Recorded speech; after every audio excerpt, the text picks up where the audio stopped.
Paranormal Dimensions is a regular feature on Mondays on the Paranormal UK radio network.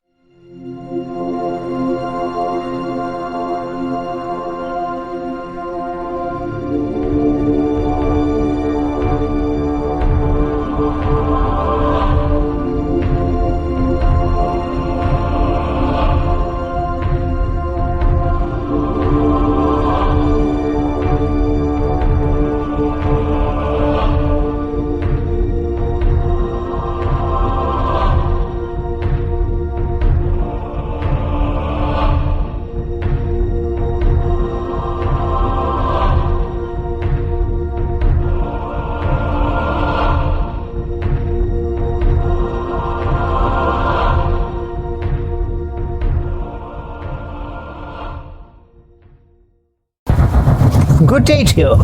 This is Sir Patrick Moore, and you're listening to the Paranormal UK Radio Network, the UK's biggest paranormal radio network, and this is Paranormal Dimensions with David Young. For me, this is the kind of show that I like doing most, where you basically just have a freewheeling discussion, have a chance to go off on topics. That's what's going to make you an outstanding player in the field. Just keep doing it.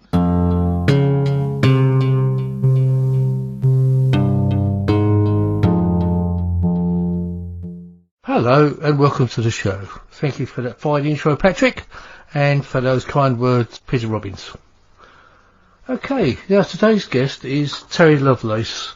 He's written a book called Incident at Devil's Den, and I think you're going to find it amazing. I'm just going to read a review which somebody has written about it.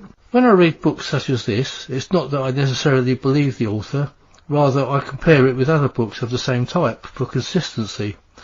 Devil's Den did not disappoint.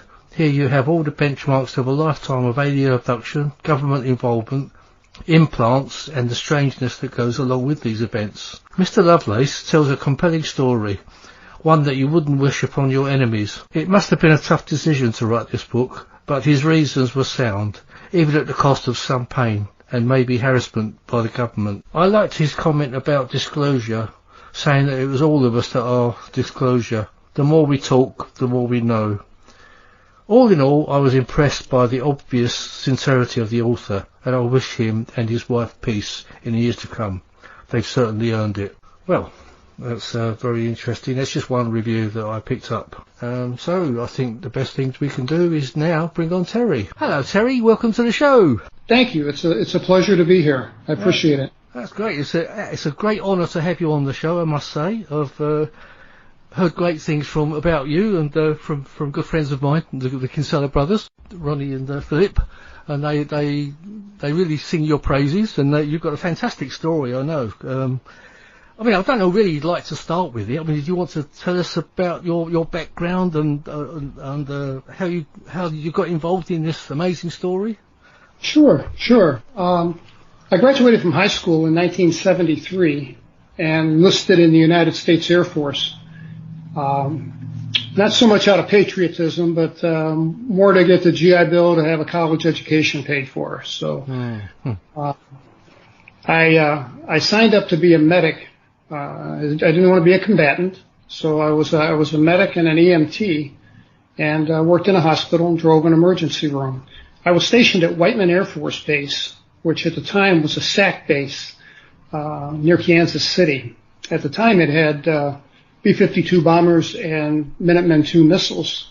Now it's home to the B-2 bomber. But I was there my entire enlistment, 6 years, and finished that.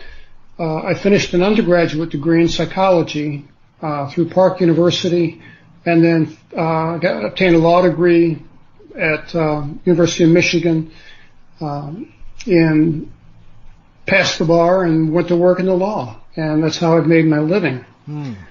And that's part of the reason why I've never been vocal about this. Yeah, I suppose it could damage your career quite badly, couldn't it? Oh, quite badly, yes. Yeah.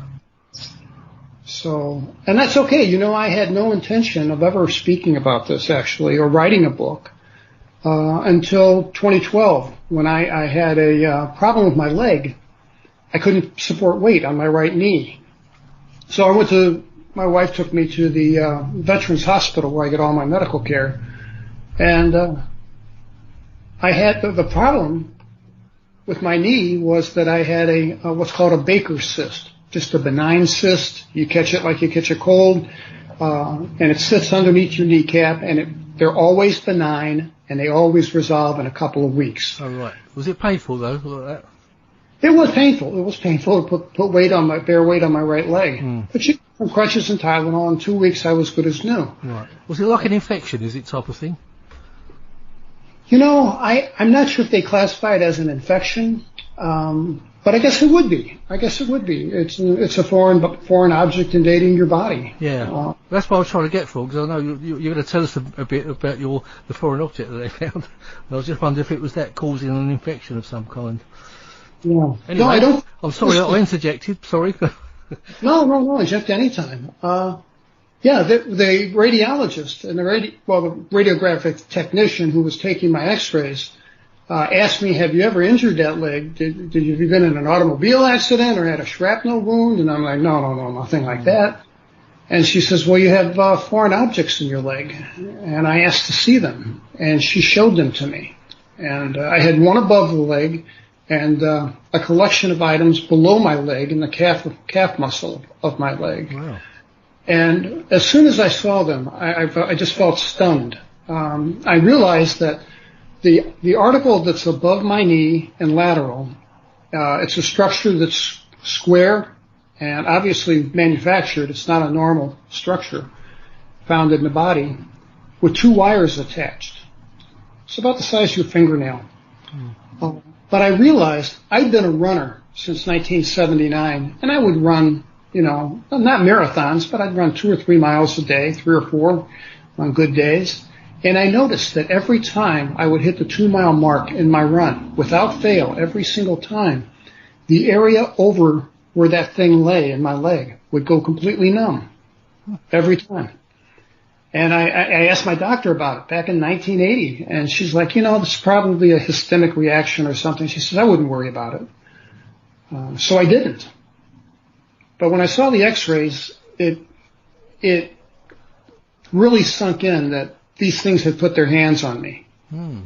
And that was hard to live with. That made me want to write a book, to speak, and to tell people about what happened. So that was the whole catalyst behind this. The incident itself happened back in 1977 while I was on active duty in the Air Force. I was working in the emergency room with my best friend and co-worker. I refer to him as Tobias or Toby. And we worked a night shift together from 11 p.m. Till late the following morning. And our job was to, if someone had a heart attack on the base, or there was an airplane crash, or any kind of mishap, we were the designated first responders. So we were working one night in about April of 1977, and my friend says, "Hey, I got an idea. Let's go camping." And I couldn't believe he said that. I'm like, camping? What are you talking about, camping? We're city kids. I grew up in St. Louis City. You grew up in Flint, Michigan. I knew that I was 22 years old at the time. He was 23. I knew that neither of us had ever been camping in our lives. So you didn't have the gear and everything? You didn't have the tents and all the gear you needed? We did not. We went to a Walmart and bought a $10 up tent, swiped some blankets from the hospital. We were going to bring them back. Yeah. And blow up air mattresses. My wife packed us a cooler full of stuff, and we went off. Like my friend said, hey, it ain't rocket science. Yeah. And you didn't really give a lot of thought to it. You just sort of off you went.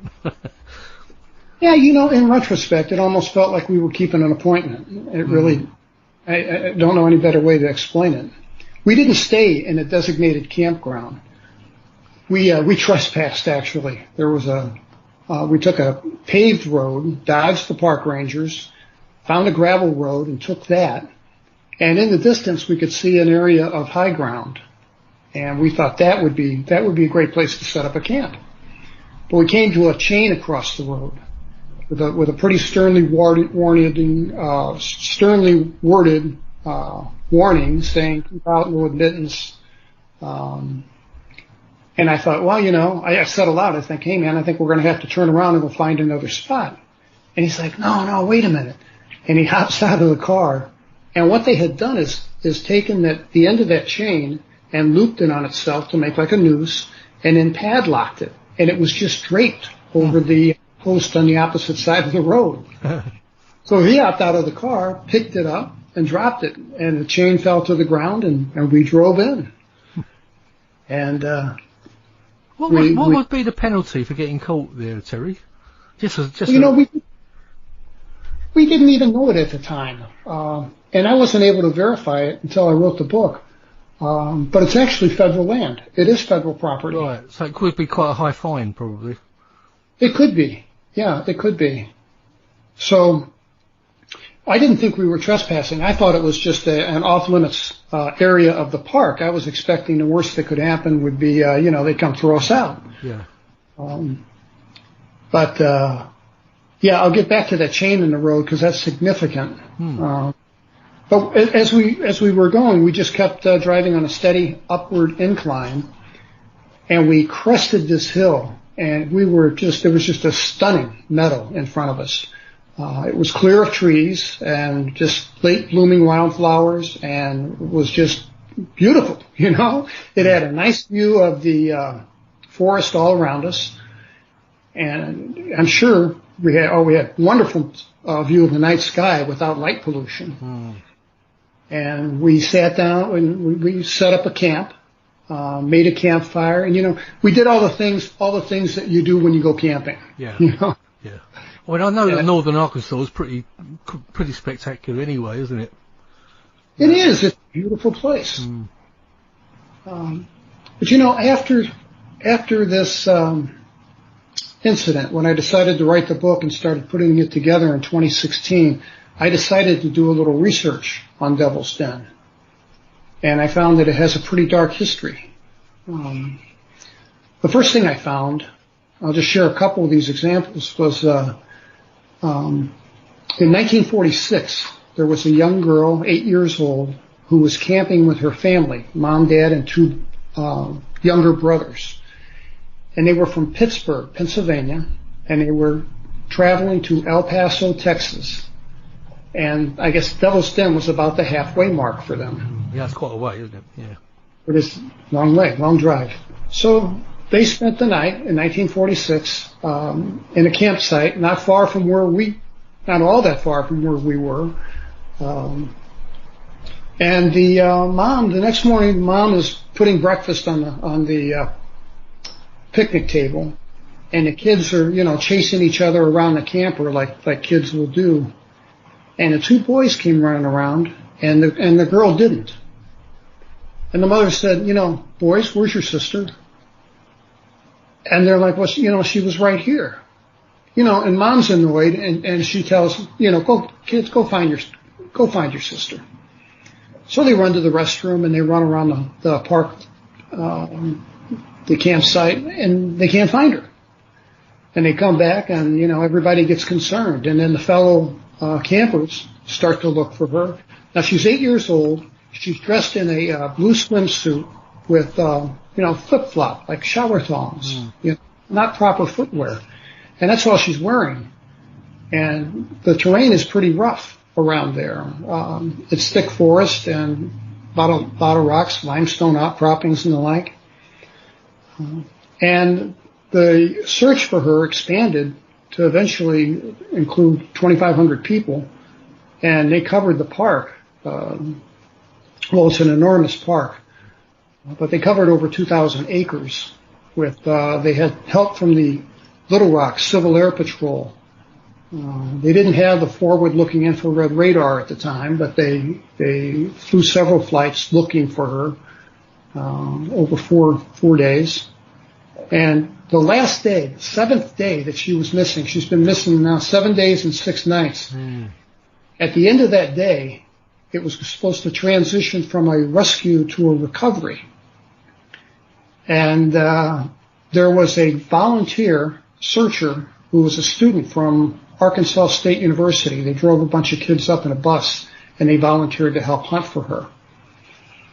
And the Pittsburgh Press article from 1946 said that the gentleman's name was Chadwick, and I wasn't able to ascertain if that were a first name or a last name, but Chadwick was up on a very high piece of ground at an elevation of about 700 feet above the campsite.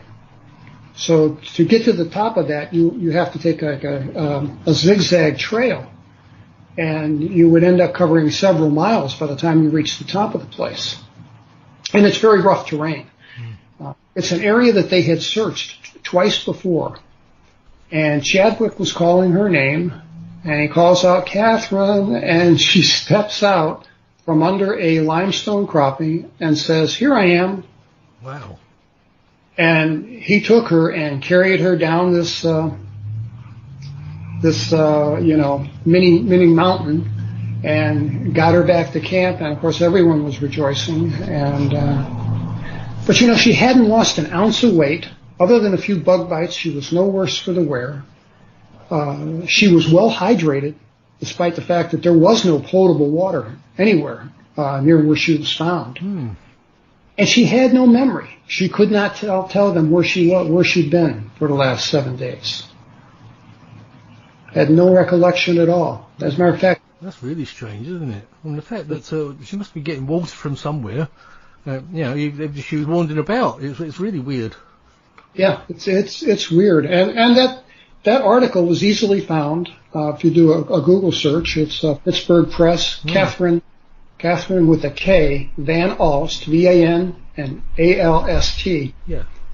And it's also featured, her story is also featured in David Paulides' book, Missing 411, called The Devil is in the Details. Yeah. And what he did was he found that there's a lot of people that go missing from state and federal parks that have the name Devil in the name. Right. I know there's a hell of a lot of people go missing in those national parks, aren't there? Oh, thousands. It's surprising, really. You think they'd be making a bigger thing of it, wouldn't you? All the people that do go missing. It's been on this show before. I've had a few people talking about the people that go missing, and it just amazes me. I ran into the same problem that David Paulides did. I tried to get information from the Park Service, and this is a state park, about people that have gone missing. And they wouldn't give me anything other than, a hard time. Well, I suppose it brings a stigma onto the state parks, doesn't it? If there's so many people going missing and nobody can answer, nobody knows why. It must bring a stigma onto the park. I would think so. Yes. While I was writing the book, in August of 2017, I was just finishing. And in August of 2017, there was a gentleman from Bartlesville, Oklahoma, named Rodney Letterman. And Mr. Letterman and his friend drove to the park, and they were going to take a hike on what's called the Butterfield Trail. It's a pretty well-maintained, paved trail that you can take, and it's a beautiful walk, several miles long. And about a mile into their walk, Rodney sits down. He had asthma, I guess, and asked his friend to go back to the truck and grab his inhaler for him. And he said, "Sure, no problem." And his friend ran back to the truck, got his inhaler, and ran back, and there was no Rodney. Huh. All there was a cell phone on the ground. And they knew that because of his asthma, he could not have gone very far. And they started a search, and they didn't find him. And the search expanded and eventually covered 2,500 acres using helicopters and aircraft with forward-looking infrared radar, or FLIR, and, no sign of the guy. They brought in, from the Russellville Police Department, they brought in bloodhounds, and they took a scent from the phone and sat down. Now that's strange.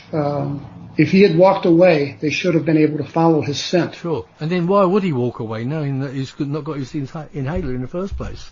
That seems weird. Yeah, it's just strange. And I published my book in March of 2018 on Amazon, and at the time, Rodney was still a missing person. Hmm. And 1 year later, in March of 2019, a hiker found the top of his skull sitting on a log in plain view for everyone to see, in an area that had been searched 100 times, in an area that was plainly visible to people walking by. Good God. Yeah, they sent it. It was about a 4-inch in diameter, round top of his skull, and they sent it to medical examiner in Oklahoma, who, through DNA analysis, confirmed that it was from Rodney Letterman. Good God, that's a... I mean, are there any Bigfoot stories from that area as well? You know, there are, but I don't know what they are. I was talking about this subject in Devil's Den at a conference in San Francisco in February, and a gentleman told me that area has a lot of Bigfoot sightings, and mostly on the other side. There's a road, a state road that divides Devil's Den State Park, which is a state park, from the Ozark National Forest on the right, or on the east. And according to him, there are a lot of Bigfoot stories from that Ozark National Forest, which is much bigger and much more remote, much more mountainous. So, yeah, you know what else I did was my son graduated from Michigan State University up in Michigan, and I made acquaintance with professor from the anthropology department, and I said, do you know anyone, can you tell me about this area of the country near the Ozarks down by the state park, Devil's Den?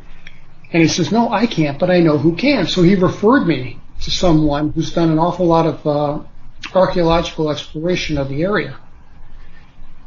And I spoke with him by phone, and he said, you know, it's the oddest thing. He says, we find Native American artifacts going back to Neolithic times, all around that park. But he said, we've never, ever found a single spear point or arrow point or evidence of an old campsite. Never found anything of the like inside the park.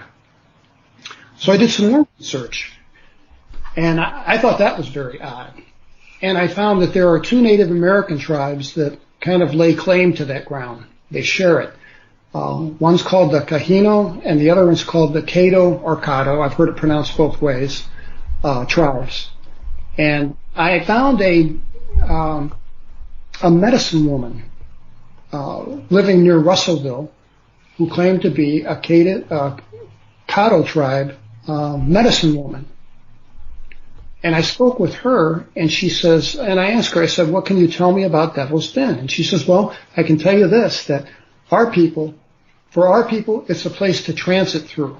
You know, you can walk through it to get somewhere, but we don't camp there, we don't hunt there, we don't fish there. And she said, the ground is cursed. And I said, well, how do you know that it's cursed? And the best she could give me was, well, from oral tradition, handed down for generations. We just know that it is, and we don't go there. So I thought that was interesting. And as we mentioned, we were talking just before the show, and we mentioned about there's quite a few different devil's dens all around the States, isn't there? And they all seem to have weird things going on with people missing. They sure do. Yes. Devil's Den, and also same that in the Southwest there are several parks that have the name Diablo, which is just Spanish for devil, and they have the same incidents of people going missing. You know, it's David Paulides is a very methodical investigator, and he maps out all of these disappearances. And when he did, he found clusters, what he called clusters, you know, specific areas that have an awful lot of people disappear, you know, many more than statistically would be possible. And most of them, if they don't find them, have really bizarre circumstances. Kind of like Catherine Van Alst did. I tried to find her. She would have been elderly, but I wasn't able to. So that's kind of an opportunity lost. I would love to know what she remembers, if anything. You know, if anyone goes through the trouble to look up the Pittsburgh Press article from 1946, there's a quote in there from the mother who, the reporter says that Catherine's mother described her condition as eerily calm. And that just, you know, seemed like a very odd choice of words, that your daughter, after missing for 7 days and 6 nights, is eerily calm. I mean, it's not impossible that she's still alive. I mean, what, she'd be 74 now, wouldn't she? Yes. So there is a possibility that she's still around. I did. I looked for her. I spoke with some Van Alst. The problem is there are an awful lot of Van Alsts around. Ah. And I could not find anyone that knew of Catherine Van Alst or the Van Alst family. So most of my information was limited to what was published in either the Kansas City Star or the Pittsburgh Press. So, yeah, I sure would have loved to talk to her. So, you know, she's probably under a married name, maybe. Well, that's a point. Yeah, now I would think. Yeah. So, well, it'd be fun to talk to her. Yeah, sure. Well, you never know. She might hear this show. I hope. You never know. If you're out there, Catherine, call me. Yeah. Well, you know, back to Devil's Den. Yeah. That skull cap on the top of the rock. I mean, that's really. I mean, the fact that if he wandered off. I mean, why would you wander off? He was waiting for his inhaler. It's I know because my wife's got asthma, and she wouldn't go anywhere without taking that with her. So he'd obviously forgotten it at the time anyway. Yes. And what's odd is, I don't know about you, but my cell phone rarely ever leaves my pocket or my hand. You know, they found his cell phone laying on the trail, and I find that kind of odd too. Yeah, as if it sounds like he was dragged off then, doesn't it? Yeah. Did they? I imagine it was investigated. Did they find any sort of scuffle marks or anything? With Rodney Letterman? Or don't you know? No, I spoke with a police officer and a park ranger. The park ranger wouldn't tell me anything, but the police officer is the one that told me about the dogs from the Russellville police department that couldn't track him. But he said no, there was no signs of an altercation or struggle or anything like that. Yeah, no blood, nothing like that. Just very strange. Very strange. Yes. So, as was our experience. Yeah. On to that. Go on. Yes. I digress. We set up our camp on the tree line. There was a tree line, and when we walked this thing, it was kind of gave us the impression it was horseshoe shaped. I've since seen photographs of it on Google Earth, and the place is still there. And it should be covered with 40-year-old mature trees by now, but it's not. It's still an open meadow. And from the air, it's triangular shaped, which I found kind of spooky. So we set up our camp and did a bonfire, cooked some food over the fire, did all the fun stuff you do. And we had our air mattresses and our blanket, and Toby put together a tent. And we're kicked back on our air mattresses, kind of relaxing. We're a little tired from the drive. But, we were used to working the night shift. So this was like, morning for us. We weren't. Well, you probably had a bit of adrenaline going on as well. Yeah, I think we did. Well, we certainly did at one point. We were sitting there and or laying there and having a pleasant conversation, and then there was just kind of a lull where neither one of us said anything, and I noticed that just probably 10, maybe 15 minutes earlier, the crickets and the tree frogs and all the insects in the forest were making such a noise that we could barely hear one another. And I thought that was peculiar. And I mean, that almost sounds cliche. That's like what you see in the movies. But I swear to God, it was true. That place became dead still. It wasn't only quiet, but even the breeze that we'd had earlier and enjoyed was gone. And it unnerved me. And had I been there alone, I would have got in my car and left. But my friend is like, no, nothing to worry about. You know, he says, we've been making a lot of noise and laughing and cutting up, and I'm sure the crickets and the tree frogs, they'll be back. Yeah. Just wait half an hour, they'll be back. It's easy to start imagining things, isn't it? It is. It is. And you know, it unnerved me, but I did my best to put it behind me and, you know, trust that he knew what he was talking about. Of course, he'd never been camping either. How would he know? You know? Yeah. So about 20 minutes later, I noticed that he's looking at something over his left shoulder, and I'm about to ask him, hey, man, what are you looking at? And before I can say that, he says, hey, Terry, were those stars over there? Were those lights there before?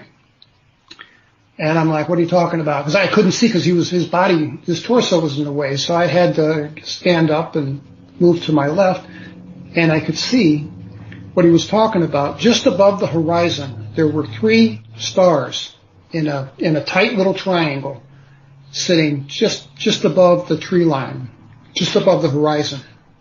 And they were too far above the horizon to have been lights from a train or a parking lot or something. Besides, we were in a pretty remote place.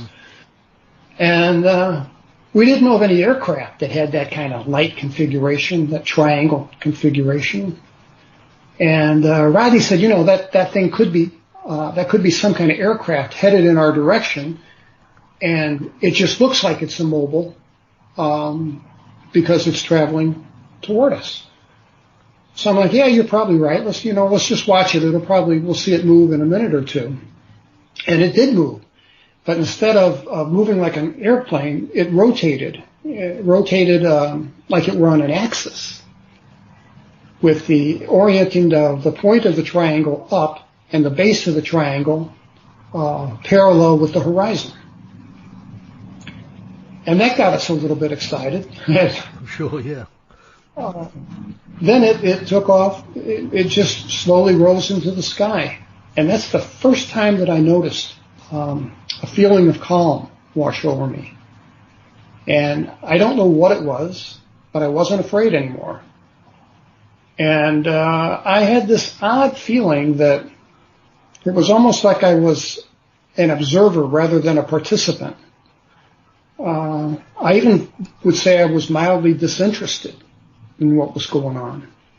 So absolutely inappropriate. My emotions and mindset were absolutely inappropriate to the situation. And my friend is in the same state. So there's hardly a word spoken between us. And as this thing climbed up into the sky, it reached the ceiling. I don't know how high, but it reached like a point where then it started to descend. And as it descended, we could see very plainly that it was one solid object and not 3 objects moving in unison, because the area inside the triangle was jet black, and there were so many stars out that night. The sky had kind of a bluish tint to it, just a little bit. So we could see it was a solid object. And as it's traveling, it became obvious that it was coming in our direction because it was getting bigger.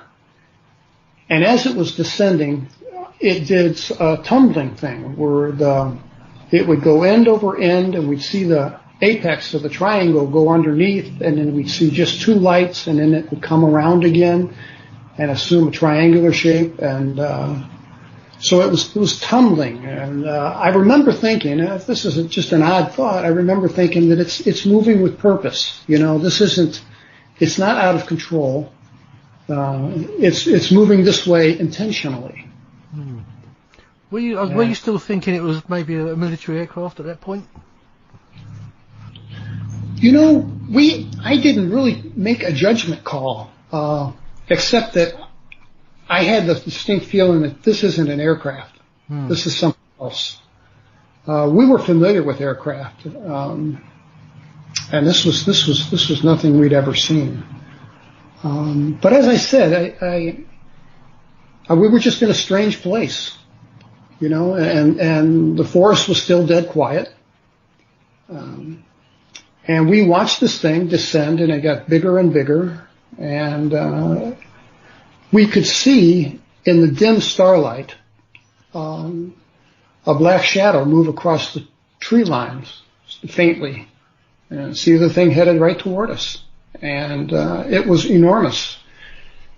If I had to guess, I say in the book that I thought it was a city block long on each leg of the triangle, and I think that's about right.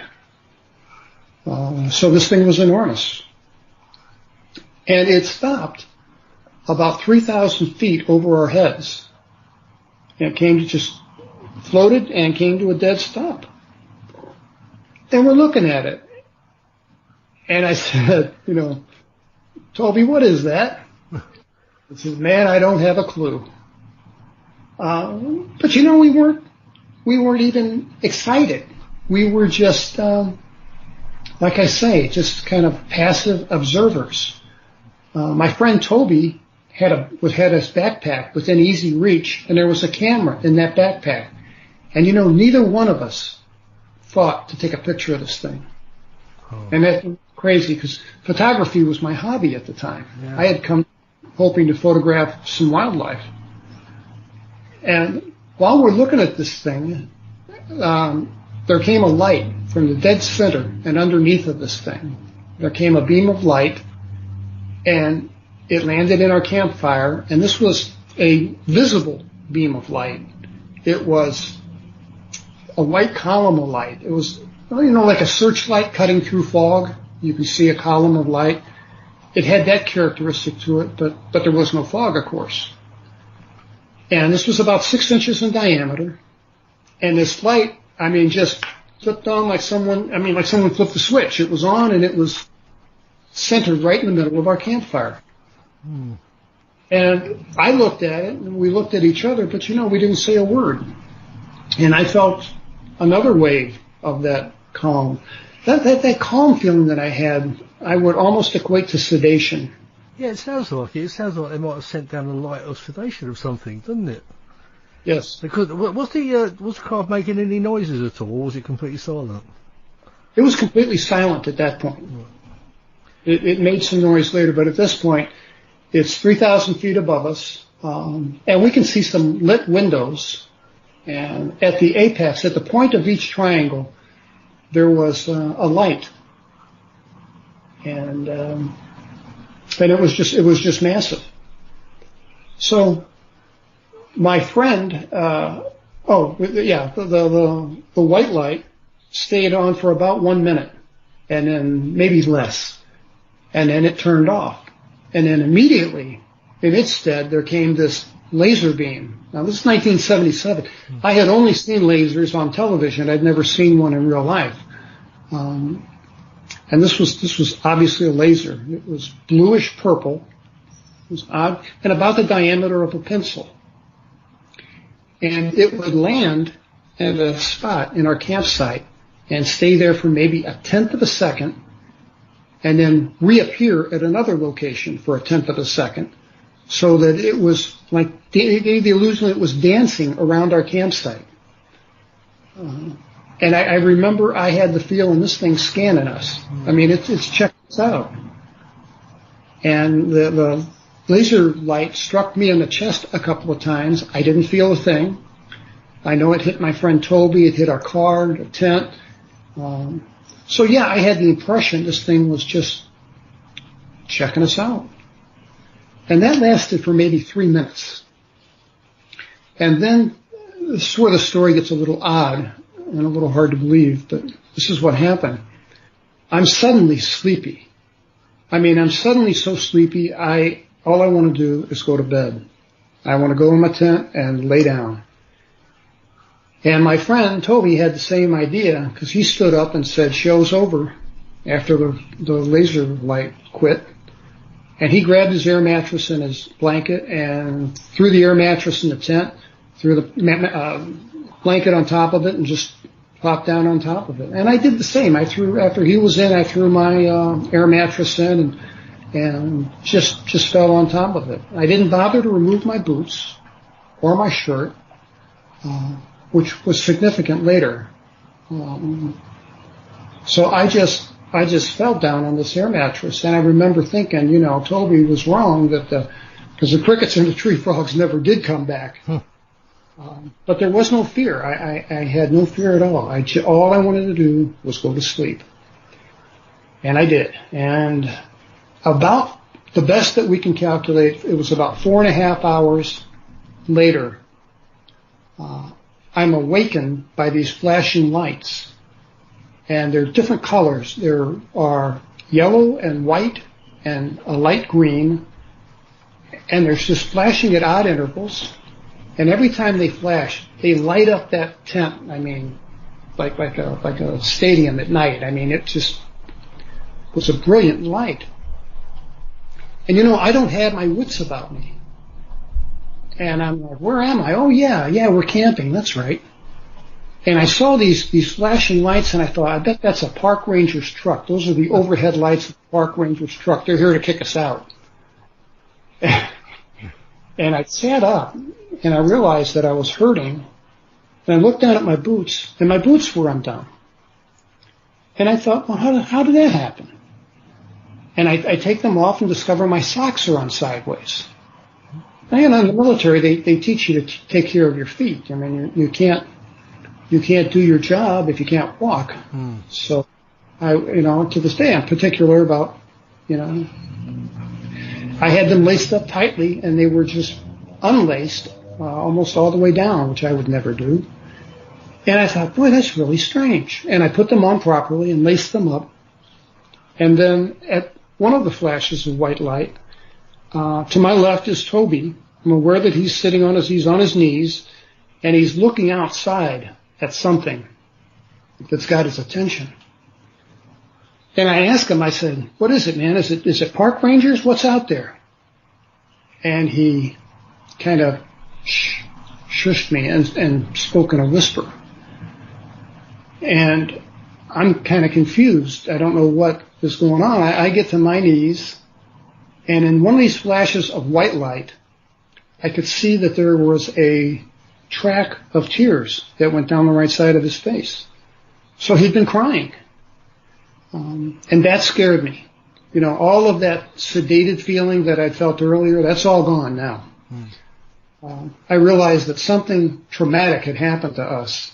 And whatever it was, it moved this man to tears. And it had to be something. It had to be something pretty outrageous to get him in that situation. So I pulled back the flap of my tent, and I'm looking out, and I noticed two things. And that is that this giant thing, the size of a medical building, is now descended. And it's no longer 3,000 feet over our heads. It's descended to about 30 feet over this meadow.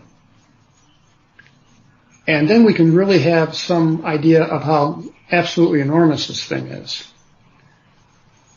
And the other thing I noticed, the meadow in front of us was fairly well lit because of these flashing lights on the points of the triangle.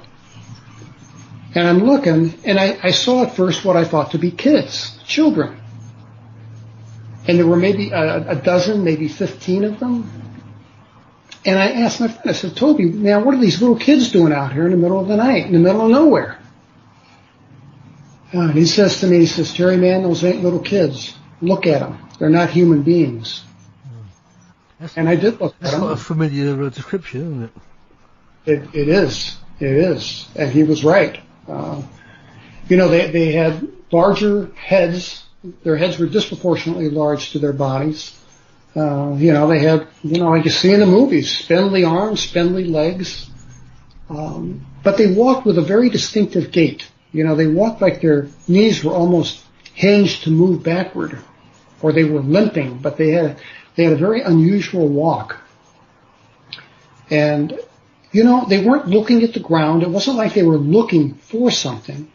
They were just looking around, kind of checking out the park. And we were scared to death they were going to come over and check us out. At this point, they'd already done that. Did they look as if they were clothed, Terry? Because often you see aliens and they've got no clothes on at all. That's a silly question, but... No, good question, and I've been asked that before. I couldn't tell. They were a fair distance away, and they were gray. and they could have been wearing some type of tight fitting, attire, but their bodies and their heads were gray, and they had large eyes, but they didn't have the grotesquely large eyes like you see in the motion pictures. They had black eyes that wrapped around, and they were big, but about the size of a pair of sunglasses.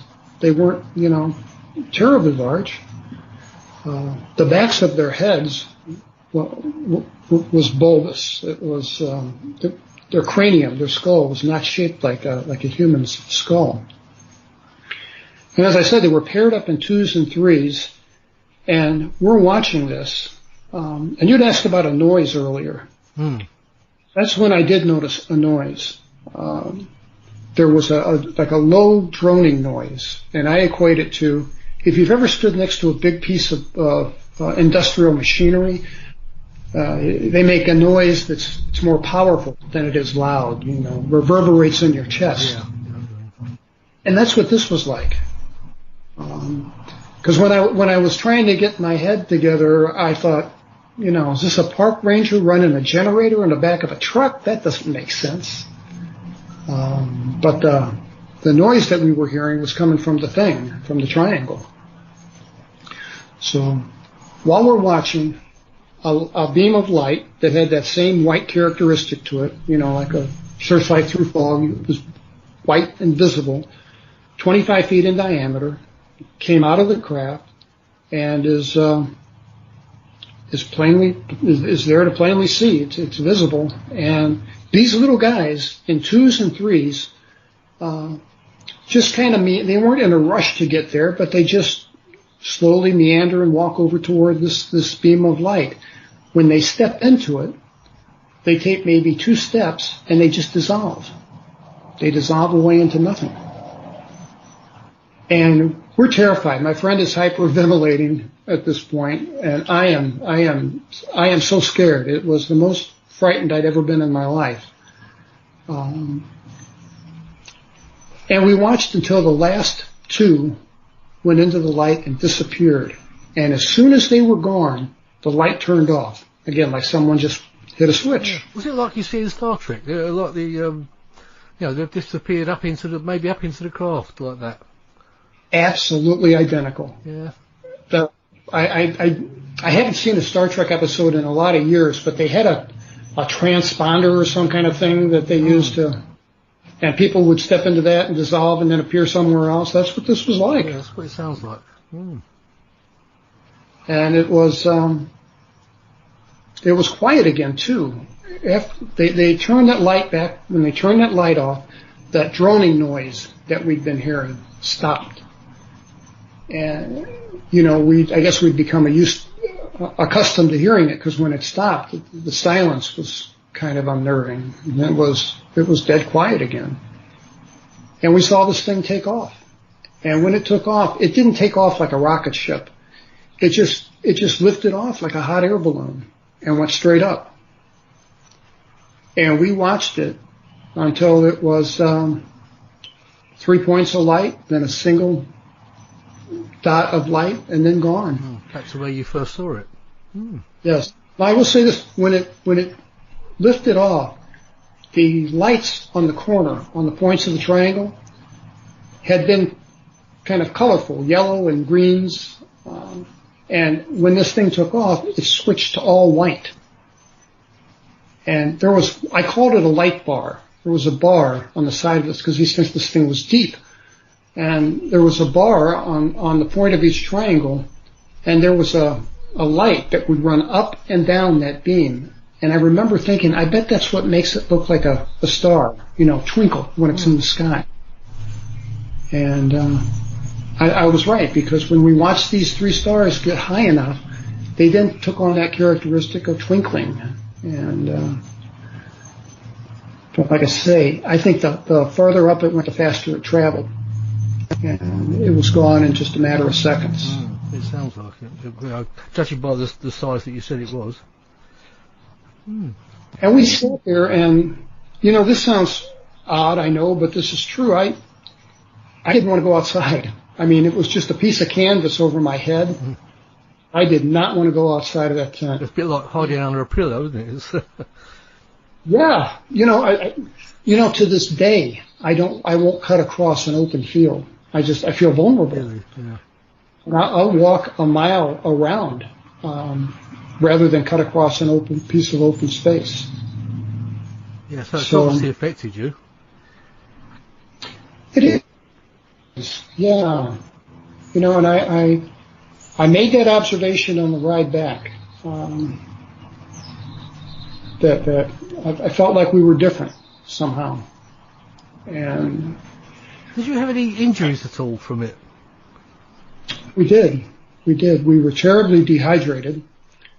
I remember we bolted for the car, got in the car, and took off. And we left everything that we owned there. All I had was my wallet and my keys, and my friend Toby had his flashlight. And he was able to help me navigate out of there without breaking an axle. And I was grateful and amazed that we did that. We left all our stuff there at the campsite. I mean, all we wanted to do was put distance between us and then the Devil's Den. And we were hurt in that I had the worst sunburn I've ever had in my life. But I had it all over my body. I had it under my arms. I had it on my scalp. I mean, I had it everywhere. And that didn't make sense because we didn't spend time out in the sun. We took a little hike through the woods, but there was no time that we should have been burned like that. And then my eyes hurt terribly. And as soon as the sun came up, it felt like someone threw sand in my eyes. And I found out later that we both had what's called flash burns to our eyes. It's like a sunburn to the cornea of your eye. Wow. It's like, or what like a welder would get if they didn't wear that helmet. And it's very painful. And so those were our injuries, that and dehydration. We stopped and bought some stuff to drink, and I drank a 6-pack of orange something or other, and my buddy got a gallon of grape aid. But yeah, we were hurt. And I'll say that whatever they did to me, they gave my friend a double dose because he was really hurting. He was kind of curled up into a ball and just not responsive. And it's an odd thing in that whenever two people go through a traumatic experience, I think it's human nature to talk to each other about it as soon as you're out of danger. Yeah. And kind of just rehash the details and go over it and debrief, if you will. And we didn't do that. And I thought that was odd. I didn't want to talk about it. And the strange thing is, I've heard that before. Remember when the Pascagoula affair with Calvin Parker and Hickson, when they had their experience, they didn't want to talk about it either. Yes.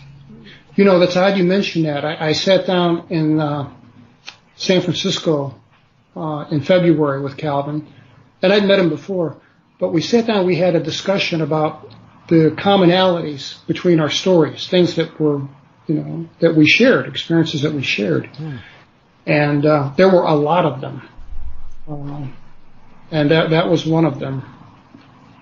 Also, he remembers being inside the craft, and he could only move his eyes. That's right, yeah. And then being attacked by like a female, what seemed to be a female alien. Yes. Well, we didn't see the female, but I recall that I could only move my eyes, and I'm darting my eyes around. I wish I had a clear linear memory of everything that happened to us when they took us on board this thing. I don't know how we got on board this ship. I'm not even sure we were on the same ship because the inside of this thing looked 5 times larger than the outside. And that makes no sense. So I don't know if they took us somewhere else or what. But it was everything inside was stainless steel or white. And what little memories I have is I have memory of standing there, holding my clothing, my boots in my hand, which explains my boots. They had to redress me. And I was aware that Toby was right next to me, to my left. And I could hear a woman screaming. And it was a painful scream. You know, the screams had character. I mean, this woman sounded like she was hurting. Yeah, so it sounds like they've got other people on there as well. Yes, well, there were some other people in there. There were. To our right, we were kind of segregated from these other people. And, you know, one of the things that's haunted me for 40 plus years has been what happened to those other people. Because the other people that I could see barely, to my right, was a mixed bag of men, women, and children. Wow. They were all holding their clothes in their hands, and they were all crying. And, you know, they kicked us out of this thing, but those poor souls, they went straight up with it. So I hope they got home. And, you know, who's to say? Maybe that's their collection from state and federal parks all over the states. Yeah. But then I suppose you've got to ask the question, why would they let you go but take them? That's no idea. But then again, you said you had that implant, so obviously that implant was put in at that point, most likely. Oh yeah, I think so, because I didn't really take up running until I got out of the military in 1979, October 25th, 1979. I separated, and you know, they called it jogging. It was kind of a new thing because if you think about it, before about 1969, people just didn't run in public. I mean, unless they were, you know, running cross country and they were wearing a running suit or something. Yeah, sure, yeah. They were running from something. You know. Yeah. I think the $6 Million Man had a lot to do with that, because he was always running, wasn't he? I think it probably started that fad off. So yeah, you know, I that spot on my leg that went numb, you know, that was a consequence of whatever they put in me in 1977. Now the things below my knee, I don't have a clue what they do. There's a gentleman named Steve Colburn, Colbern, I believe, Steve Colburn, and he goes to conferences. He's a scientist of some kind, and he has a lot of machinery, and he will scan your body and tell you if you have anything in you. Really? So I asked him to scan me, and he went right to the calf of my right leg and said, "There's something in there that's highly metallic." And I said, you know, how can my bones be metallic? Wouldn't it have to be metal? And he says, no. He says, they can magnetize a piece of wood. So, you know, he has a solid reputation of knowing what he's talking about in these matters. So. Also, it seems a strange place to put it in your leg, because normally here it's like behind the ear or something like that, isn't it? It's usually up in the upper part of the body. But yes, maybe there was a reason for it. I do too. You know what was crazy was, as a child, I had in my left earlobe, I had what was about the size of a BB, about, you know, a ball or a like a little pellet type of thing. Like a little pellet, perfectly round, maybe 3 or 4 inches millimeters in diameter, very small, and I could feel it in my earlobe. And I remember asking our family doctor, you know, when I was about 12, you know, what is this, doc? And he says, oh, it's a cyst. Does it bother you? I said, no. He said, I wouldn't worry about it. So I didn't. But, you know, I was in the military about the second year that I was in. I noticed that thing had disappeared. It was no longer there.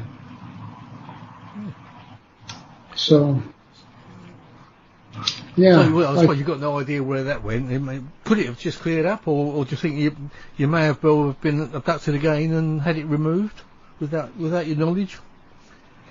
Yeah, you know, and it could be either. I mean, it could be a cyst that just resolved on its own. I can't rule that out. Because they do seem to have the ability to erase your memory, don't they? Yes, they do. They do. That's why I have so few memories of the actual event. I wish, and I'm thinking about maybe having a hypnotic regression like Charles Parker had. Yeah. He recommended it highly. I think. Yeah, I think Kathleen, it's probably a good idea. Yeah, Kathleen Marden. Have you spoken to her? yes, he actually lives not far from her. They live in southern Florida. Hmm.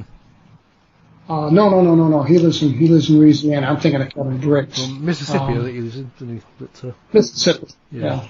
Kind of a thing, you know. Yeah, she lives in Florida. Yeah, well, it's not too far as the crow flies, is it, really? Yeah, he's not that far from her. Yeah. So, but he told me that his hypnotic session lasted 3 hours, and it felt like 45 minutes. Mm. And that when he read the transcript, he was shocked at some of the things he had to say. So, I think I'm going to have that done. Yeah, I think you should. I think it would be well worthwhile. You'd probably get another book out of it.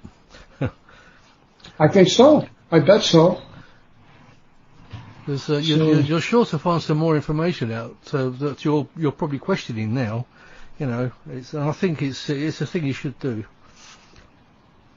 You know, I think so too. I had an episode of Missing Time in 1987 that I would like to explore. I used to ride a motorbike often in the autumn of the year. And on Sunday morning, I'd get up early and go for a ride on my bike and come home and make pancakes for the family. It was kind of a tradition that I did every autumn. And I went out on my ride and I went on my usual route, and I got home and I was 2 hours late. And I came home to a tearful wife and who was just very upset. And I have no idea. I mean, I had traveled that route many, many times. I should have been home by 10:30. But I do have a distinct memory of I was doing about 80 on a stretch of blacktop. Now, I never took my bike on gravel road. There's no police listening. No, there's nobody else. You know, Sunday morning it was a country road, a rural setting. So yeah, I'm on my bike and I've got it cranked up and I'm coming to a curve, so I eased back on the throttle and slowed down. Now, I admit that I can sometimes be absent-minded, and, you know, when I took these rides, I usually would think about work or something to occupy my mind. And it seemed like, as I throttled down, I suddenly realized that I'm doing 35 miles an hour on a gravel road, on a farm road. And I stopped the bike, and I'm like, wait, you know. And I thought, I blamed it on being absent-minded. Because I have no memory of turning off the 2-lane blacktop and going down this old farm road. I would never have done that. And it was just a field. I stopped the bike and turned it around, and there were just fields of soybeans as far as you could see. Just acres and acres. So it was a pretty remote place. I'd love to know where those 2 hours went. And maybe Kathleen can help me figure that out. Yeah, sure. Oh, your wife must have thought you had an accident or something, did she? She did. That's exactly what she thought. She thought, you know, and days before the cell phone, you know, she thought, oh my God, you know, what if he ran off the road? He could be in a ditch somewhere. Yeah. And yeah, of course, you wouldn't have known where you'd gone. You could have gone anywhere within that 2 hours. You know, I did, because I had a couple 2-hour routes in my playbook, you know, and I would pick where I was going to go pretty much when I got, you know, down the road, made up my mind as I went. But there were a couple really pleasant rides I could take, and I took those same half dozen routes. So she'd have no idea to know, you know, even to send somebody to hunt for me. Yeah. Well, I suppose the next thing would have been to start phoning around the hospitals or the police or something. She was going to call the police, yes. So, yeah, she was very upset. And, you know, we've been married 46 years. So she was with me in 1977 when all this craziness took place. And she's only had one experience in her whole life that I would describe as odd or paranormal. And that was the same weekend that I went on this Sunday bike ride. The evening before, she recalls waking up, and I wasn't in the bed.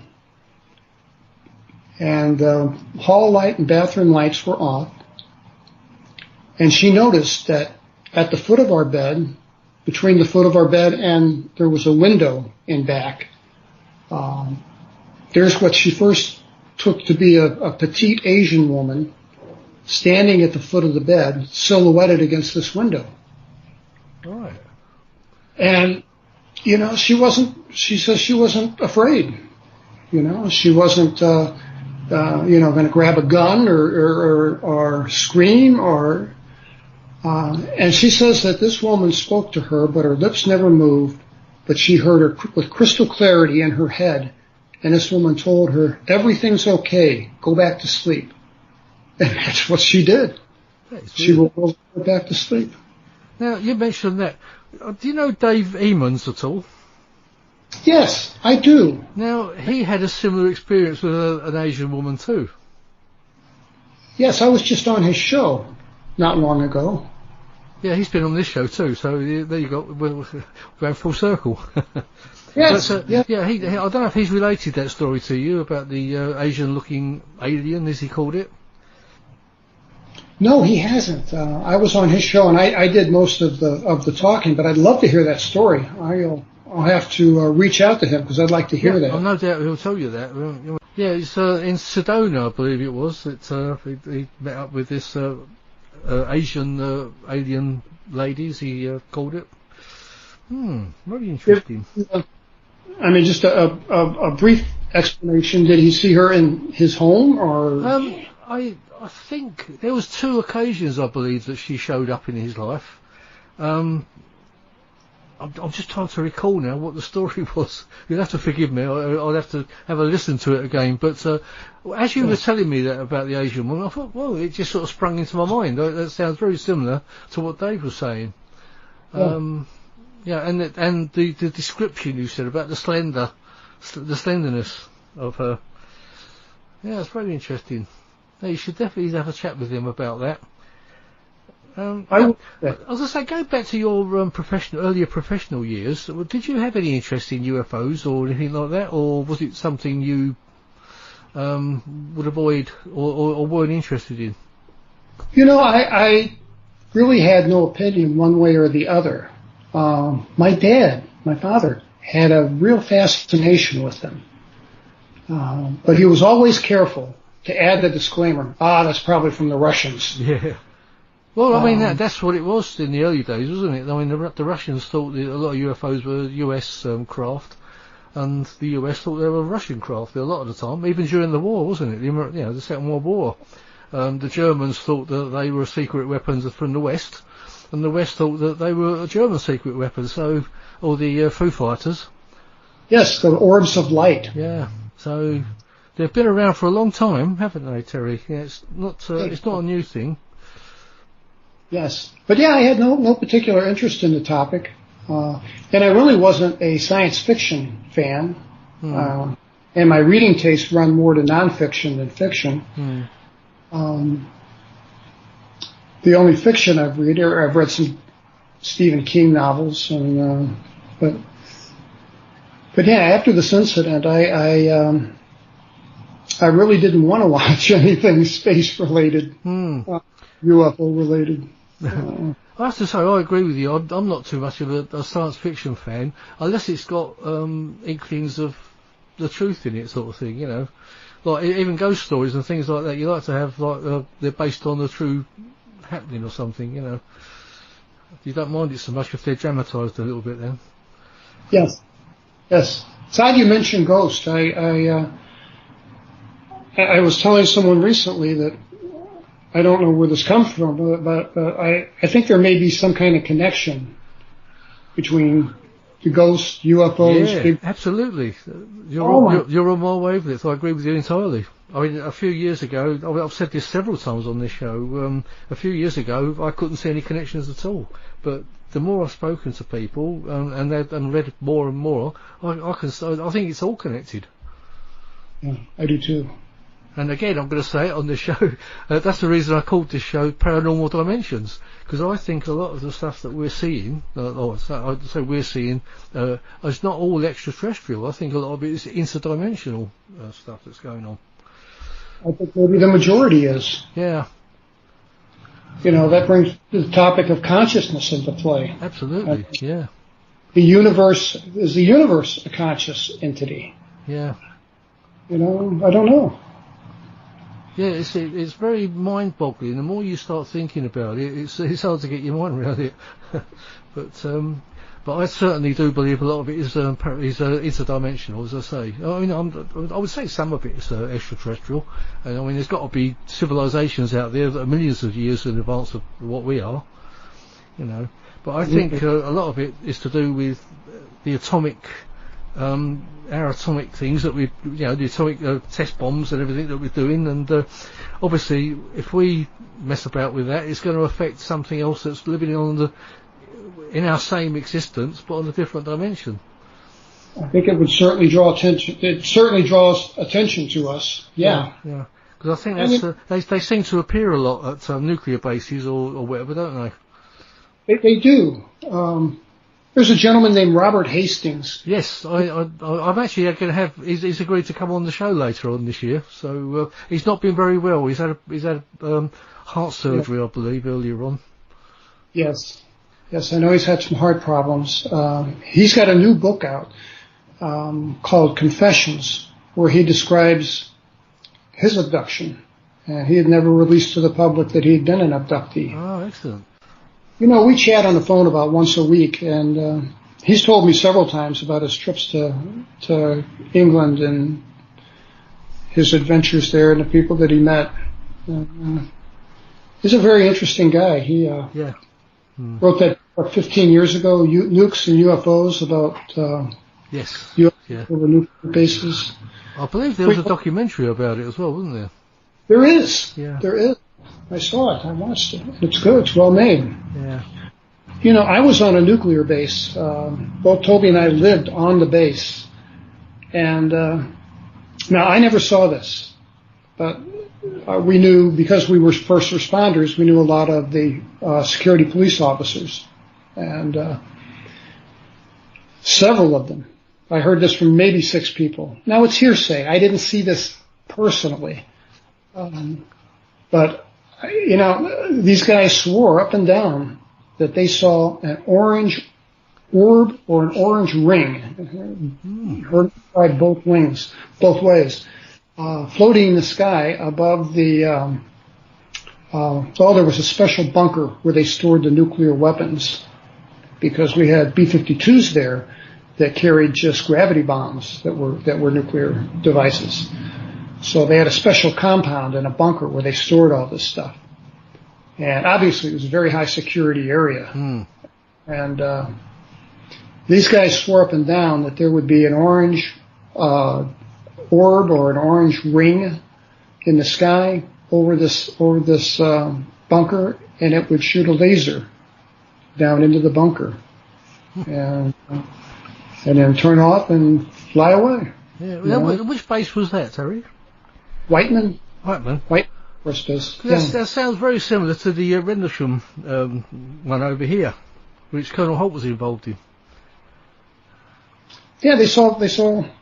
And also there was an orange. I know there was the various different colours actually, but orange is a very prominent colour in UFOs. In fact, it was an orange one that I saw in 1966. Wow. Going across the sky here in England, in Essex actually. I've told this story a few times on here, but it was a very large oval object, very silent, and it wasn't just one tone of orange. It was all different tones of orange. It was hard to describe. It wasn't like a bright light. It was like an incandescent light, but it was completely silent, going across the sky, pulsating. And you said that you had that feeling of peace earlier on. Yes, well, the strange thing is, I had that feeling come over me too, with that. Wow. I mean, I don't believe I was abducted or anything, because it was, it was just I was just watching this thing go across the sky, But at that point, you just have that realisation that there is something out there, and there's something more. I just had that they are out there, that type of feeling. Well, I've said before, and I think it's true, if you have an experience with one of these things, or you see something like you saw, I think we come away from it changed somehow. I mean, I think we realize that we're not the alpha of the universe. We're not the top of the food chain, that that there are things out there, entities out there more advanced than us by. Oh, absolutely, yeah. The United States, Department of Defense just released some additional footage from the 2004 incident with the Princeton and the Nimitz carrier group. Yes, that's right. It was in the paper today, wasn't it? Yes. Or if you listen, or next week when you listen to this, it was last week. Yes. I wonder why they brought it up now again. I don't know. I'd be curious, what would motivate them to release that information? Why now? Yeah, and again, sort of make a big thing of it. Yeah. When I know Kevin Day, who was the radar operator aboard the USS Princeton. Right. Yeah. When this all happened, he's the one who coined the term "it's raining UFOs." Yeah. He said there were so many in the sky, he thought he was having a equipment malfunction, and actually shut his computer down and rebooted it. Mm. But nope, they're still there. Yeah.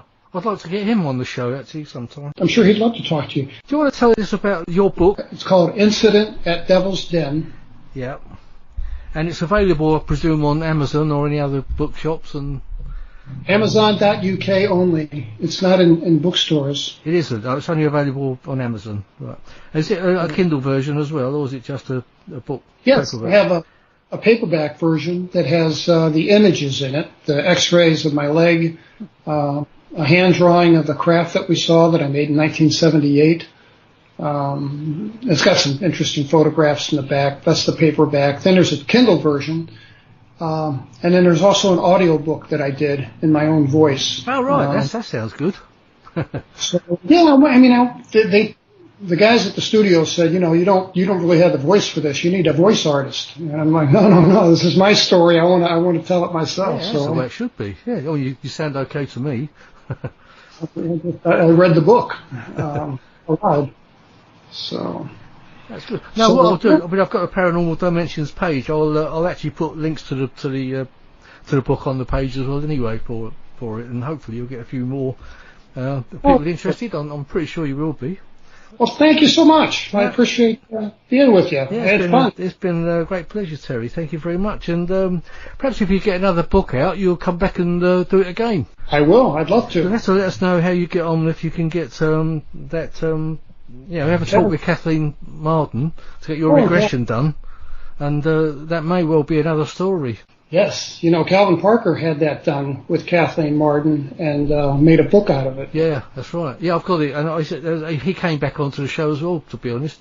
And Kathleen came back on as well to tell us about it. So they've both been on.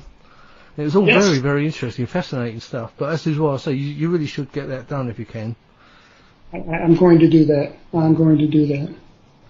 So, yeah. Okay, well, I'll let you get on, and thanks very much for coming on again, Terry, and it's been a great pleasure. And look forward to speaking to you again. Absolutely. Thank you, David. Right. Talk to you. Yeah, thanks, Terry. Bye. If anyone listening to this is still planning on going out and doing paranormal investigations, or in fact anything else that they shouldn't be doing, please stay at home. And please stay safe, and please keep everyone else safe. Thank you. You've been listening to Paranormal Dimensions. I'm David Young, and this is the Paranormal UK Radio Network. Please tune in again next week. Paranormal Dimensions is as bright and powerful as our celestial star, the sun. And although it's expending thousands of pounds of energy every minute of the day, have no fear. There's plenty left.